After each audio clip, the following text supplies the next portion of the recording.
John Heyman putting this out. Alex Verdugo, a late signing. The Braves signed him up last couple of years with the Yankees, $1.5 million. Before that with the Red Sox. Immediately optioned to Gwinnett. That's AAA. He had a major league deal, but the contract stipulations allow one demotion. He's going to start the year. I mean, he's starting quite late. But Verdugo, you see the last couple of years with Boston and then last year with the Yankees, playing full seasons. He was below league average in hitting last year. You see the OPS plus 100 being league average. So it was 83. But defensively, Dan, he is a plus defender. Defensive runs saved, +7. Fielding run value, that's the StatCast defensive metric. He's +3. He's a plus arm. It is surprising, and he's one of many different players who are, he's not aging, but he's a player who's just above league average, who's a very late signing. I mean, can you imagine if you're Verdugo that you thought going into December, he made a little over $8 million last year with the Yankees, gets a $1 million flyer with the Braves on a guy you can make a case was an everyday player for a team that went to the World Series. Yeah. I think he's probably as surprised as anybody. And there's some good players that haven't gotten jobs yet, and I know you've got a list of those guys.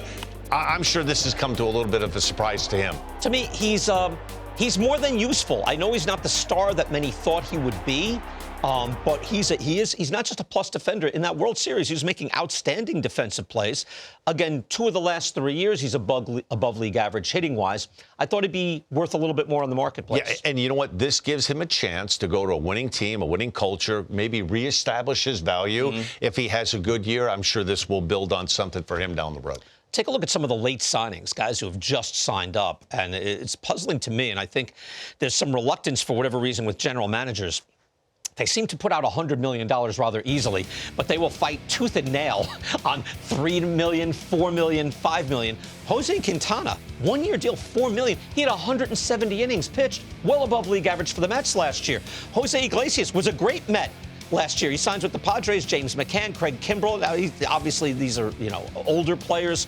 Patrick Corbin has not had a good year in a while, and now Verdugo. But there seems to be a spot that players are caught in, either a certain age or certain level of value, where they're not doing as well as expected. I think the first 2 guys on the graphic, and I think you and I were in agreement, you have a guy in Quintana was such a big part of that Mets rotation, particularly in August and September, and had a couple of really good starts in the postseason. And what Iglesias meant to the Mets, had a great year. I get it. Sometimes you look at the metrics, but when you look at Iglesias, this is a guy that hit well over 300. He can play short, he can play second, he can play third base, and it took him a while to find a job.